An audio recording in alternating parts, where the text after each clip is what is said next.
we are responsible for what we put in our mouths, and we are responsible for what we feed our kids because we make the choices of what we're going to buy, what we're going to put on the table, and what we're going to prepare. Bring it on! Welcome to Girls Gone Gritty. I'm Farley Boyle. I'm Darian Boyle. And I'm Jennifer Brenius. Collectively, we're two sister-in-laws with our bestie. We don't just talk, we do it. Day, night, mountain, beach, and city. Get ready as we bring gratitude and attitude to everything we do. We jump in head first, unafraid, and we're all in all the time. We bring it on and get it on each week, diving deep into authentic, unscripted conversations on just about everything. So, let's get gritty. Bring it on! Bring it on! Don't wait until tomorrow. Hi, ladies. Welcome to another episode of Girls Gone Gritty. I love it. Bring It On Studios. I miss it there. I'm here in Sugarbush Studios.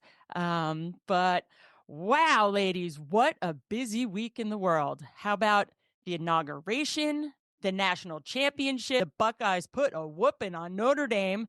And it's been a great week up here watching TV nonstop.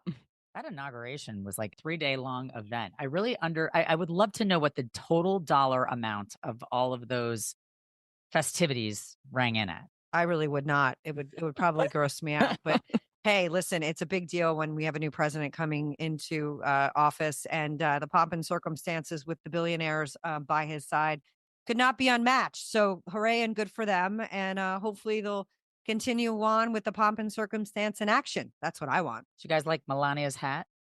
She was hiding. I felt like she was hiding. Maybe she did something to her eyes or something. I don't know. She's so elegant, and she's so just so statuesque. She's beautiful. Watching it, it's like a piece in history. And I said, Dee Dee, come and watch this. And we were just seeing everything. I mean, I love how they go to church and they have their special Bible. That special Bible. Very special. It's great to see history in the making. It's history. Oh, Jinx. Omi Bear. Jinx.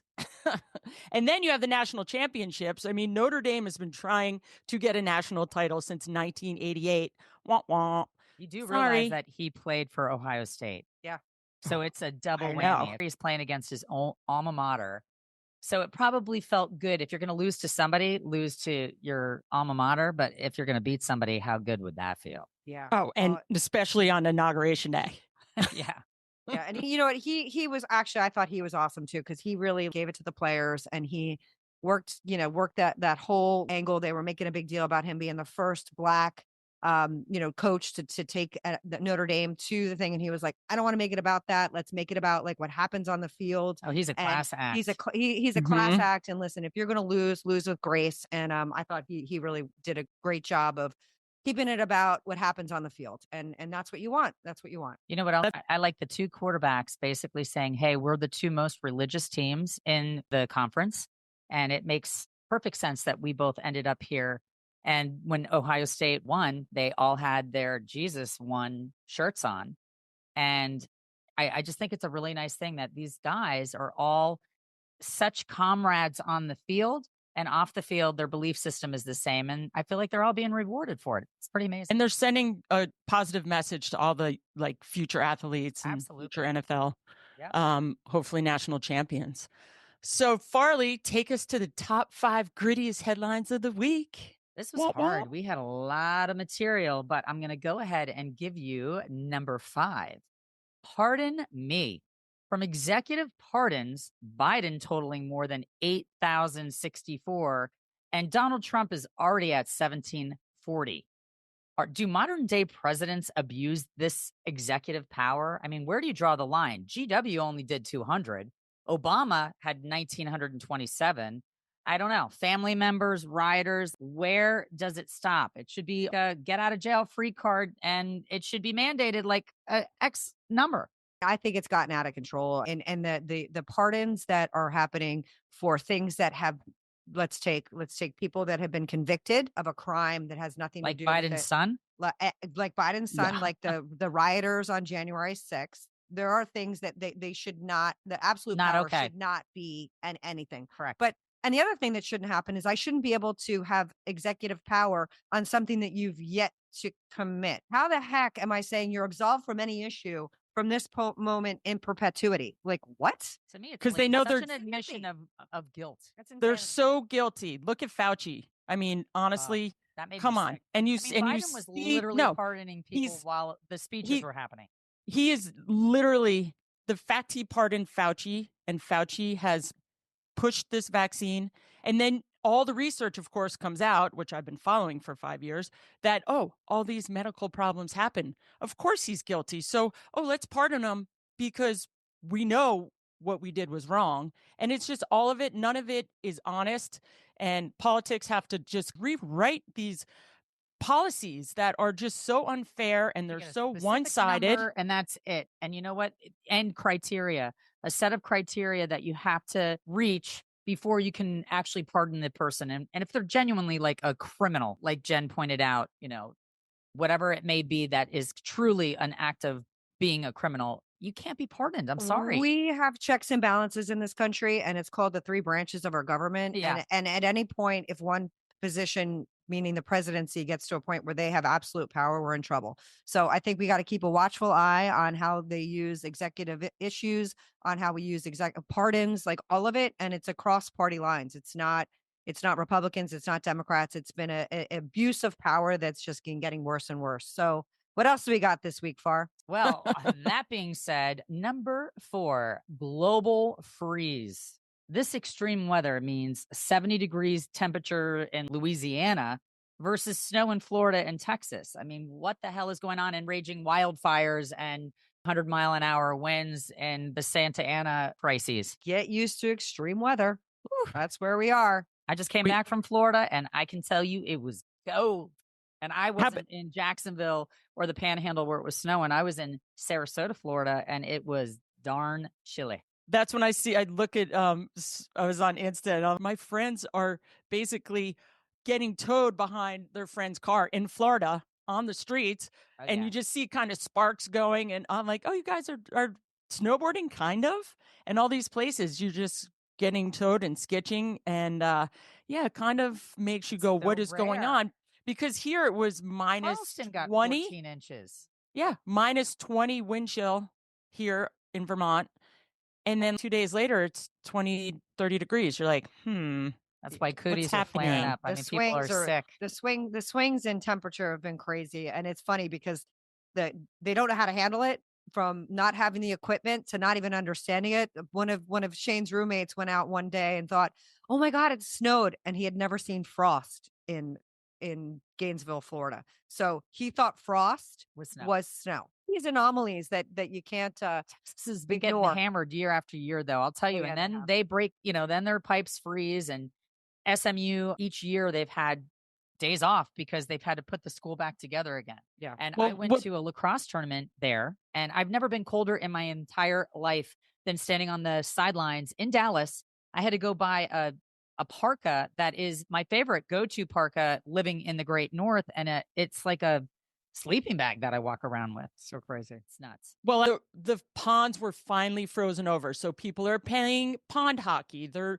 ice skating and they're sledding. So this is the weather that we grew up with. It brought winter to areas in the Northeast that we need. And it's snow right out the door here. Yeah. Like good old Jersey has been dumped on a couple times, which is nice. Yeah, hadn't had that for like 4 years. So Takes me to number 3. There's no place like homes. And I'm not talking about ruby red slippers. Kansas City hosts and hopes to continue their statistically rigged AFC championship. Mahomes' preferential treatment in 11 games, and Kansas City's opponents get more penalties and penalty yards. you can't have penalties that are kind of on the fence that all of a sudden the refs are taking over and taking sides. And I've seen it before, and you're going to win for the third time. And it's like, hey, come on. Are you winning honestly, or are you making plays that someone's actually cheating? Well, Not and cheating. I also, yeah, exactly. I couldn't agree with you, D, more. And I also think that I don't know that I fundamentally believe that all these wins for any of these teams actually doesn't have a little bit of predetermined outcome, because they want Kansas City. They want Kansas City in the playoffs for a lot of reasons. There's somebody sitting in the sidelines always that has somebody else sitting next to her that, like, they don't want to lose the Gambling, viewerships betting. because they don't want to lose the money. Well, it's viewerships. Yeah. 1000%. And Kansas City right now is the golden child. They have And the hometown field advantage too. It's always hard to show up and go boo. play on somebody else's turf with somebody else's refs. So I can honestly say, go Bills. Woo woo. Give it up for number 2. Does it end with us? I mean, what the hell is going on with Blake Lively and Justin Baldoni? I don't know who's right. I don't know who's wrong. All I know is it's going on and on and on. I think every time anybody has press, it's considered good press, but I think this is bad press for both of them.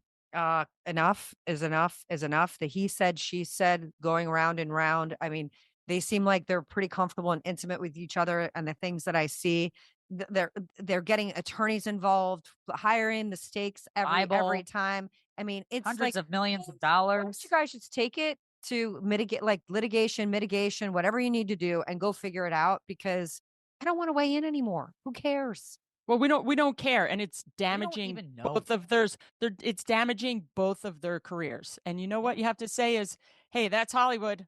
Good press, bad press, it's press, and we're talking about it. So You know, what are you gonna do? very telling is here you've got Blake and Ryan, two of like the biggest stars in Hollywood, and she comes out with a 180-page, legal whatever. And I was like, whoa, this guy's going down. And he did not blink. He came right back at her and slammed, the New York Times or the New York Post with libel, and Yep. he's going just as big. So the truth lies somewhere within, and it makes me think that they're both kind of guilty and both maybe major egomaniacs. But I don't think we'll ever know. It's true. NDAs and lots of money will be settled, I have a feeling, But I can be honest to say that I don't know anything about the movie.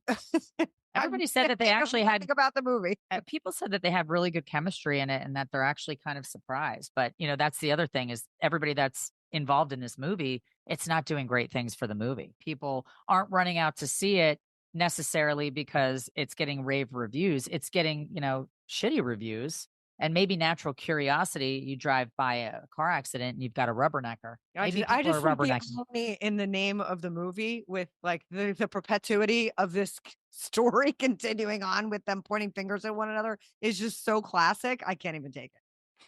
And our final grand finale numero uno is the solution is simple but radical. Fix food, then we can fix our health and fix the planet simultaneously. So shifting to a diet of whole, real, and regeneratively grown foods could transform not only public health, but heal the environment. It's got to start somewhere, people. Wow. And, Well, I you mean, are what you eat. Something that we were taught when we were young. You are what you eat. And right now, if it's being grown Doritos, correctly, then the environment is Fritos, going to heal. I mean, strawberries that are size of apples, those aren't really good for you. Just saying. Clean it up.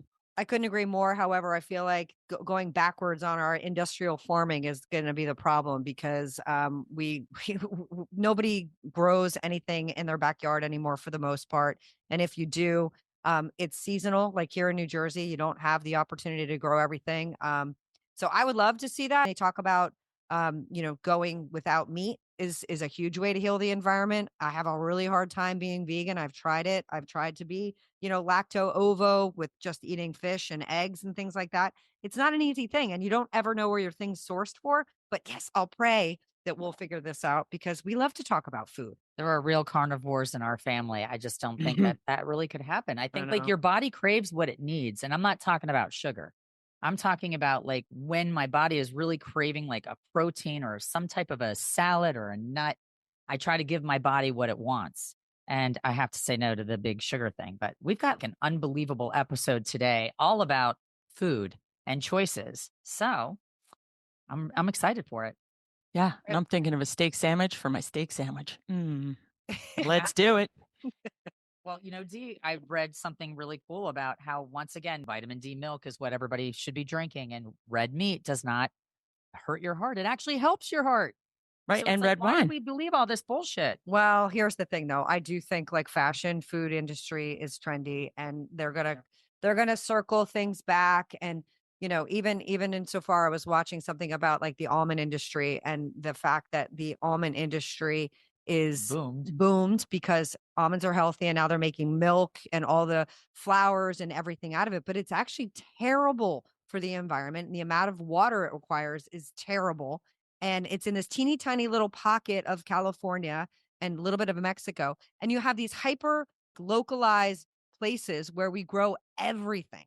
The product comes out of this teeny tiny little corner of wherever it is in the world. And then we wonder why we have issues because they're hypersensitive and hyper isolated is my point. So anyway, hot dogs and beer like Babe Ruth.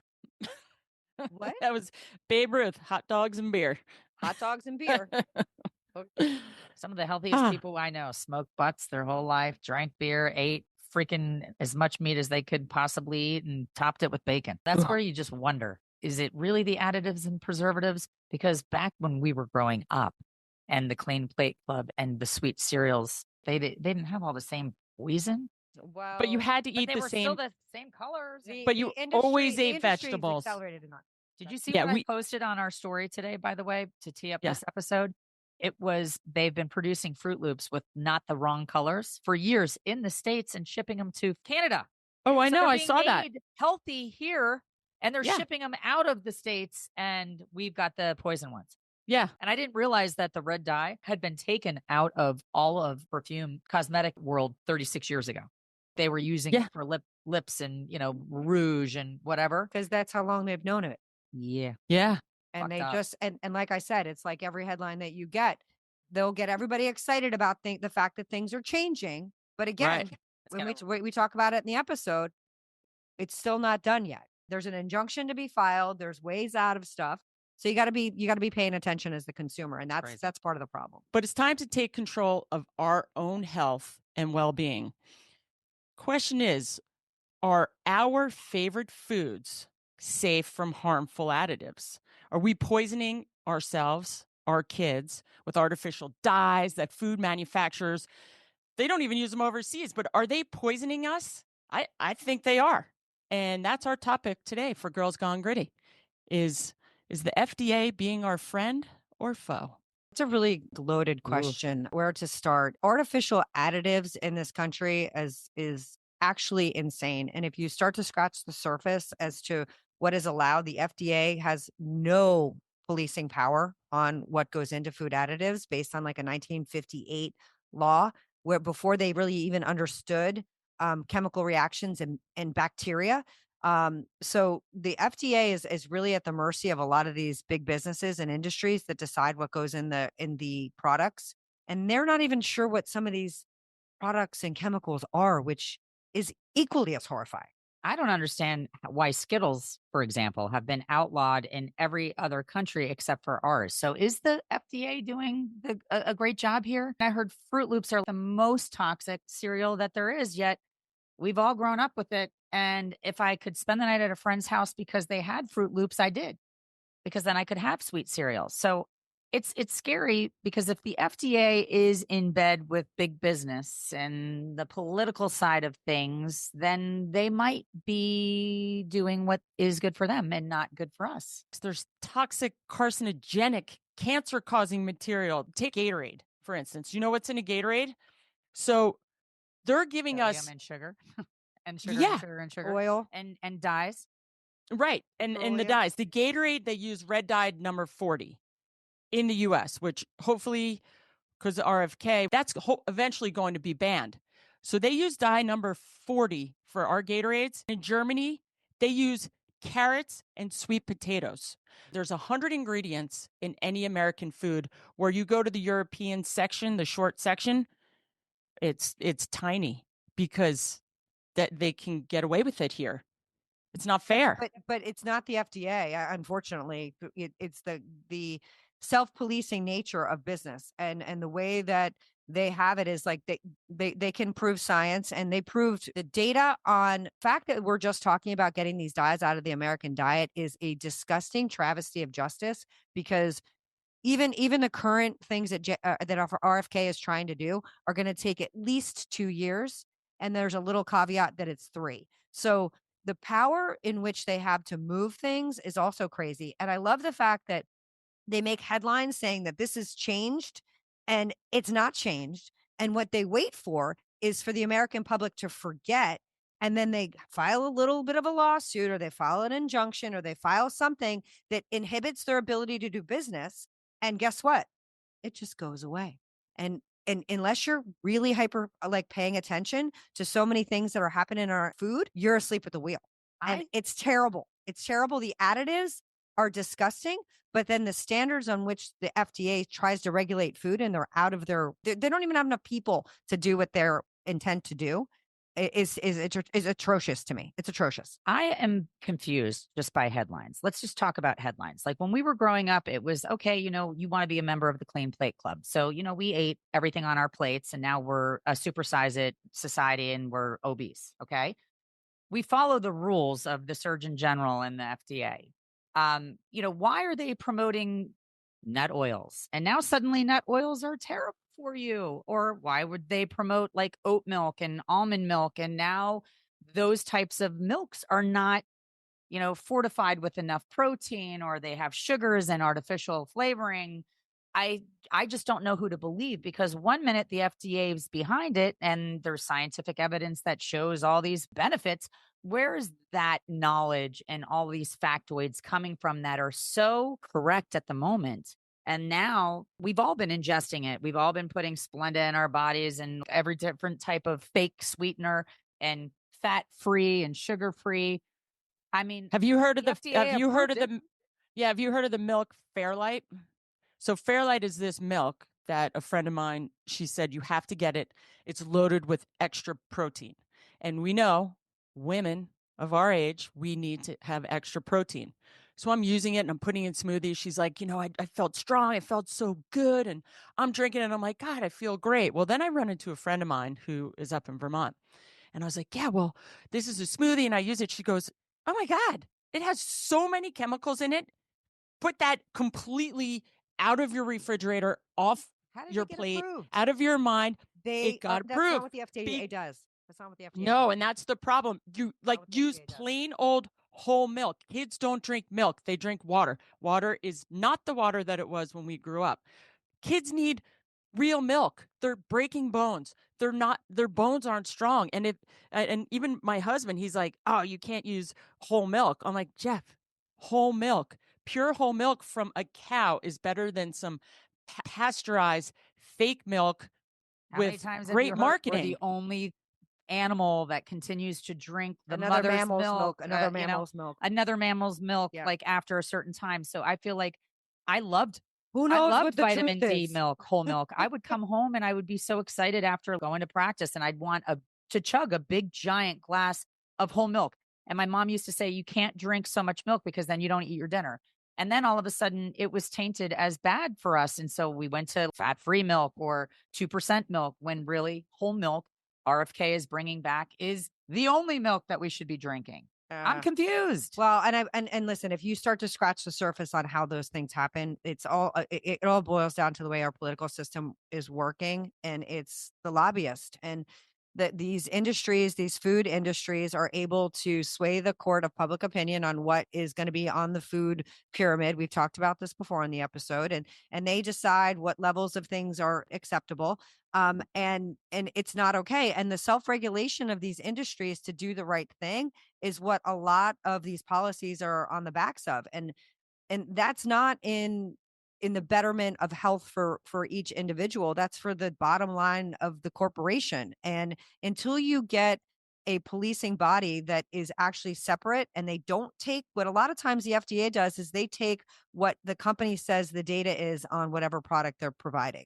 So we know data can be skewed, and I can look at something and I can say, well, only 7% of people were affected by something. Well, if 7% is a million people, that's a lot of people affected. Like, what's the number we're talking about? And I feel that what ends up happening is that you've got the FDA that's supposed to police a self-regulating industry that we know food is being industrialized, and they're trying to make more of it without the thought of what nutritional values are. There was a conversation that was relayed to me recently about a very, very high up attorney for a company that's taking over the world. Okay. I'm not going to name it, but it's a conglomerate on top of a conglomerate, and it is global.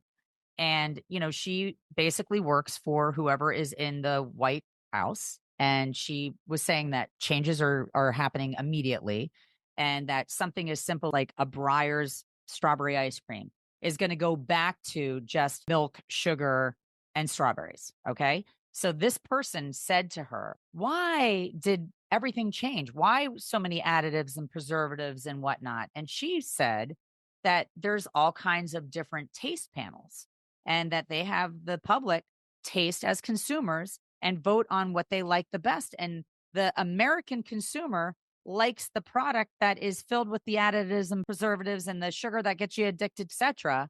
And that's why they started rolling out and shelf life, blah blah blah. Well, So Well, and this is shelf the life. same. You go to Europe, and when you go there to ski or hike.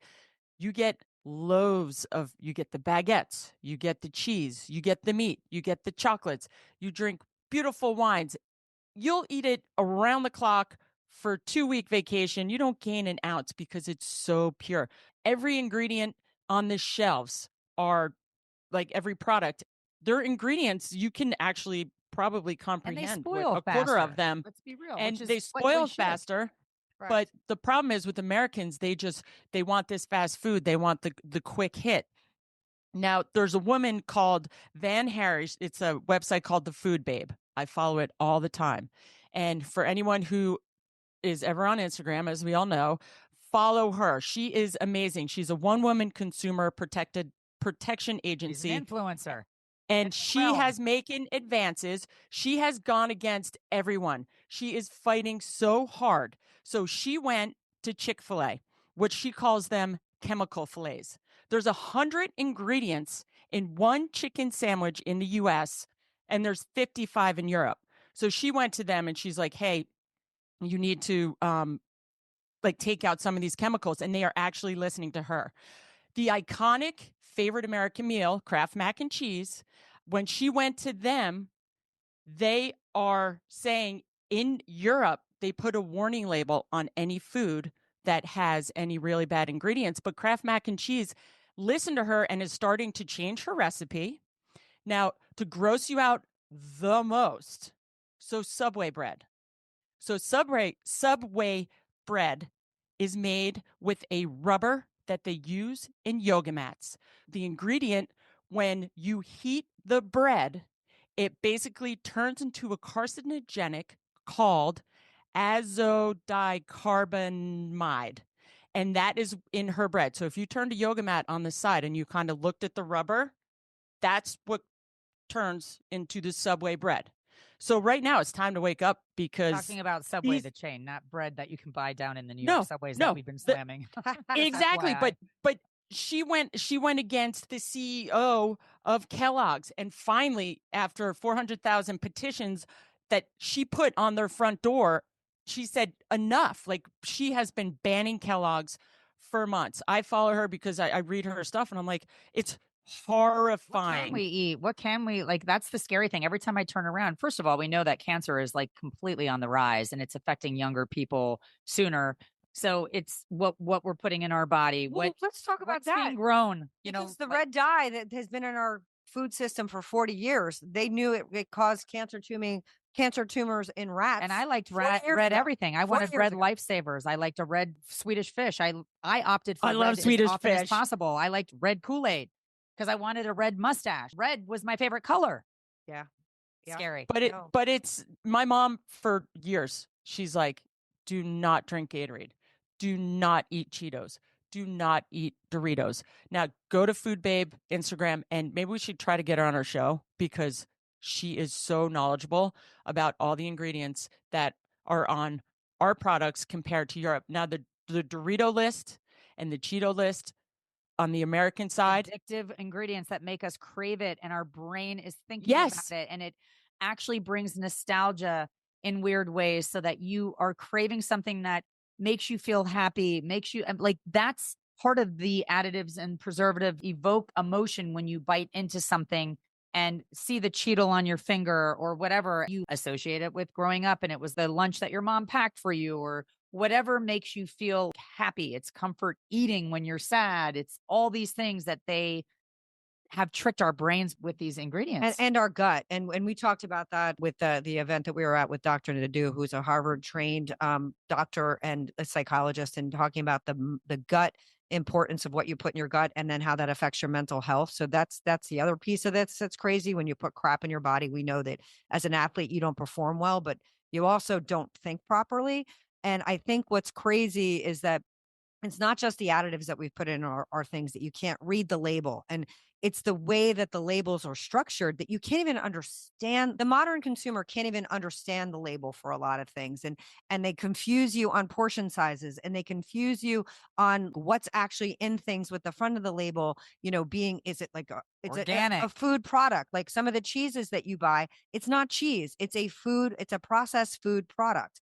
And you have to be really careful as to the way that you're being marketed and to what you're consuming, because people think that they're buying actual cheese, for example, frozen dairy Velveeta. dessert How is good's like Velveeta though?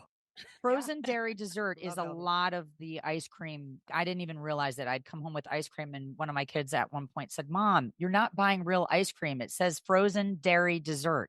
Don't go for the frozen dairy dessert. Make sure it says ice cream." And I was like, "Oh my God, I didn't even see that." And it's right on the front of like a Breyer's box. I mean, it's nuts. Because they're sneaky and they know how to kind of put things a little under the radar and like sprinkle things in and figure out a way to get less of the good stuff in that costs them money and more of the crappy stuff that addicts you to it.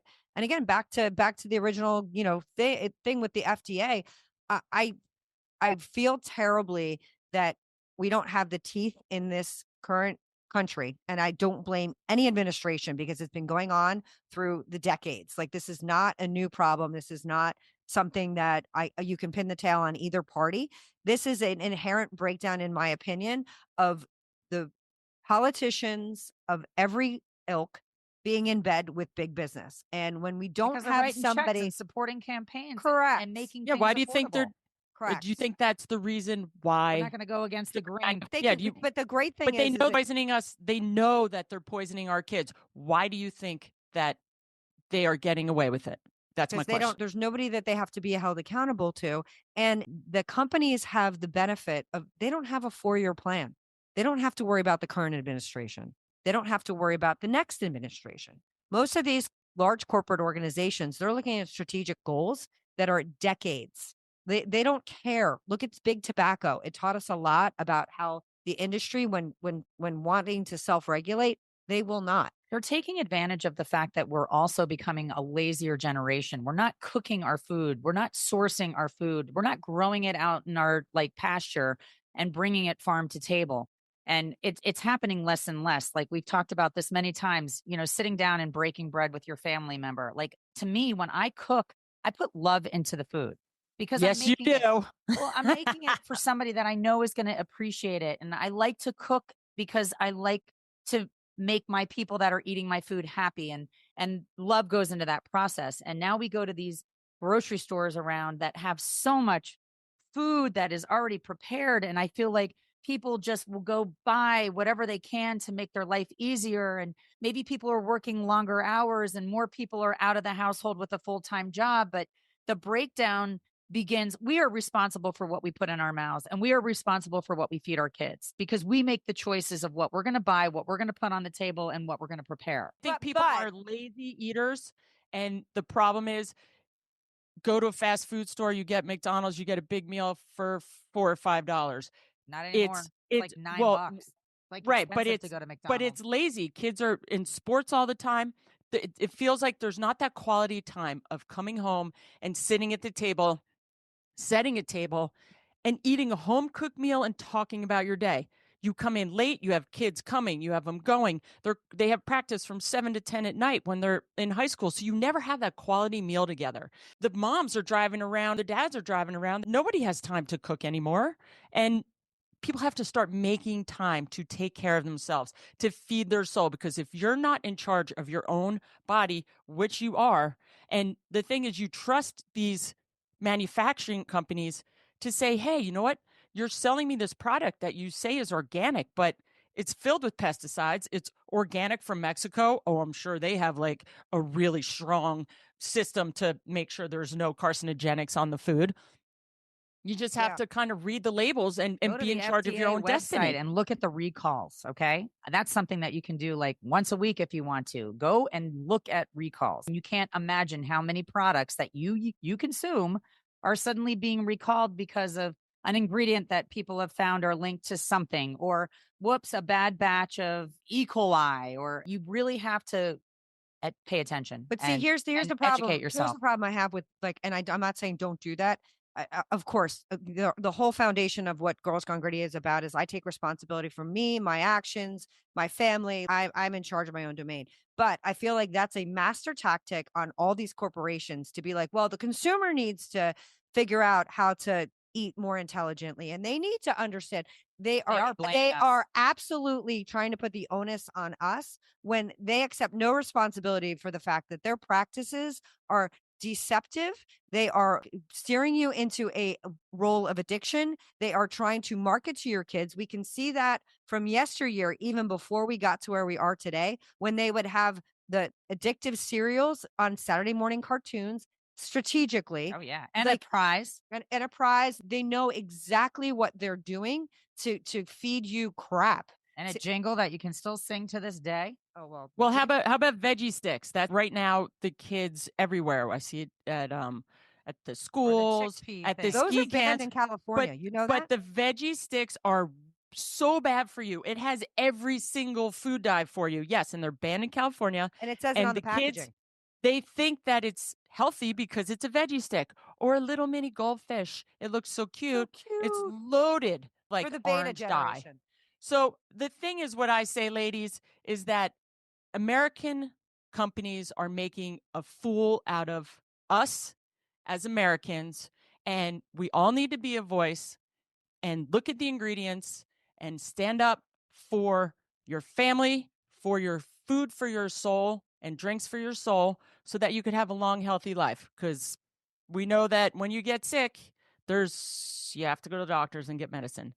But And I think the government has to take a much stronger stance on what's acceptable. What's acceptable? No, what's acceptable in our food supply. Oh yeah. You know, the FDA's policing power is not. It should not be predicated upon me saying I'm doing the right thing as a company. Like that does not work. There's got to be some rules and some standards as to practices that are okay. There needs to be like a food organization that is global and everybody sits on a panel. And if, 9 countries are against the red dye that's in Skittles and everything else, then everybody just decides to ban or boycott so that they have to get their product back into a place that is healthy for all of us. I mean, that's what I would recommend is some type of a world global alliance where everybody is on the same page from a food standpoint. And if you're not willing to conform to the standards that are healthy and would be regulated, then you're out. Well, and how about the fact that we should not We could all agree on that. We should, and I agree, and I completely agree. And I also feel that the other part of the problem is that we're getting to a place where everything's like the big and large, and there's like what, 7 companies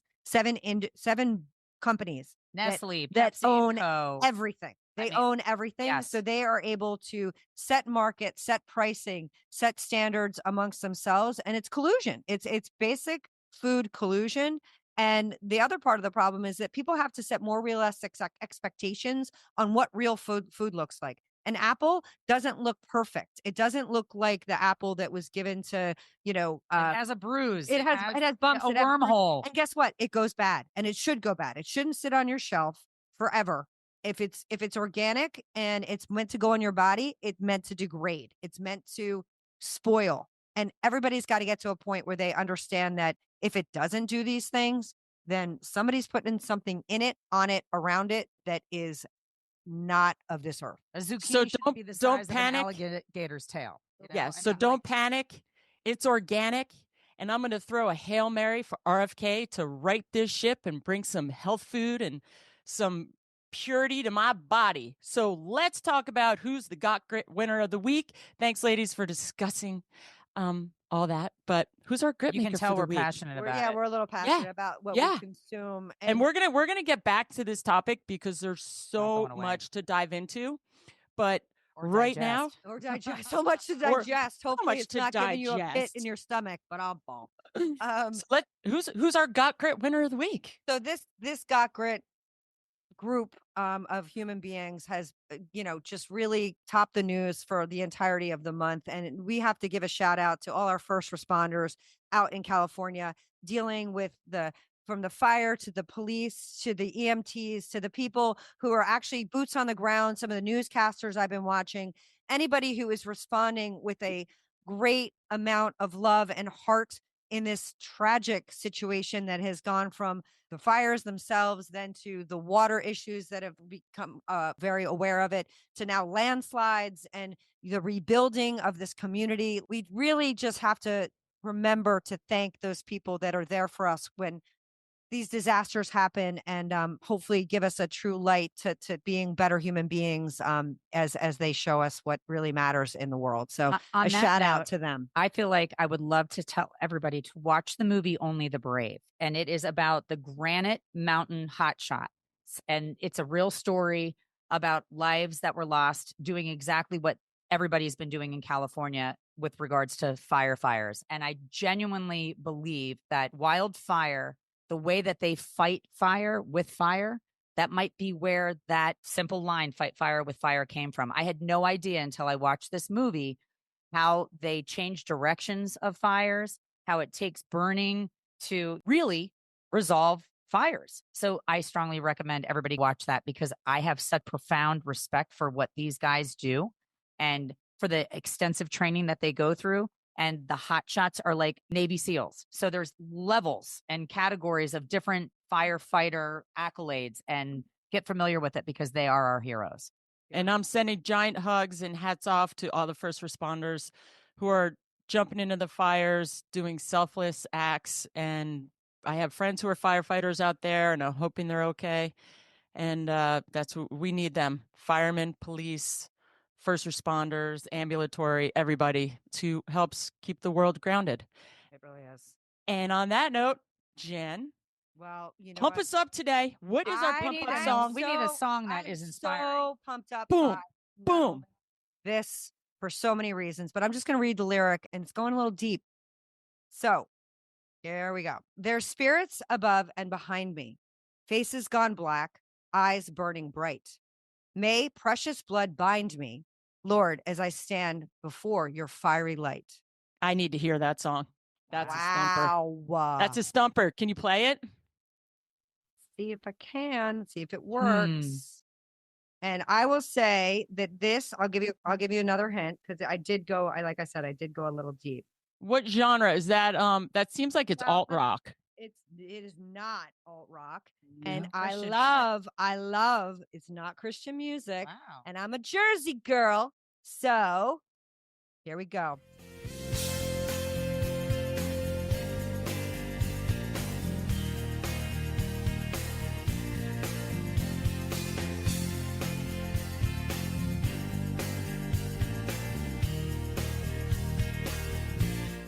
It is inspired by our grit makers this week. It is not only other than Bruce Springsteen, and it comes from The Rising.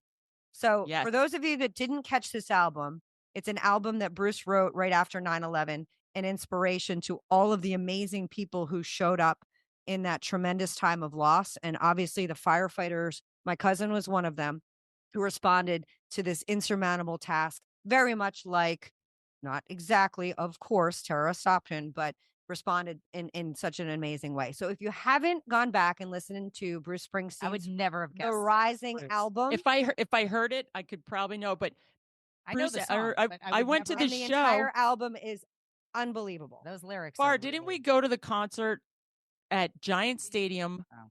right after 9/11? He played, and I, Oh yes. Yeah. from that day And on, you too. I feel like was a going Bruce home. fan. Yep. He played for 3.5 hours, did not stop, dedicated the entire show to all the families and the tragic 9/11. And from then on, I was like a Bruce fan. I'm not a giant Bruce fan, but I was a Bruce fan.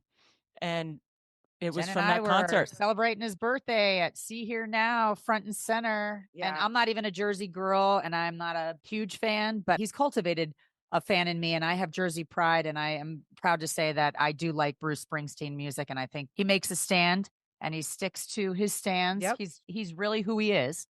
And A little I appreciate political him for that. me. And well, It you know is. what? He's a poet, and poets get political. Poets have their line of voice, but when you read some of these lyrics that I think truly matter, in places and times like this, listen to them. Make your own opinion. That's We love to bring you music that you might have come to and forgotten about, and come back to people like our favorites in Jersey, Bruce Springsteen, who can't appreciate Bruce Springsteen if you're not a number one fan. So thank you so much for awarding us the opportunity to get you to listen to our episode. We appreciate you so much. Tune into our playlist. Like us, share us. We're on YouTube. We're on so many different platforms. Thank you so much for tuning into another episode of Girls Gone Gritty. Peace out. Thank you for tuning in to another episode of Girls Gone Gritty. You can check us out on Instagram and Facebook. If this episode hits home, share it with someone who needs to get gritty. The 3 Gs. We'll see you next week. Peace out.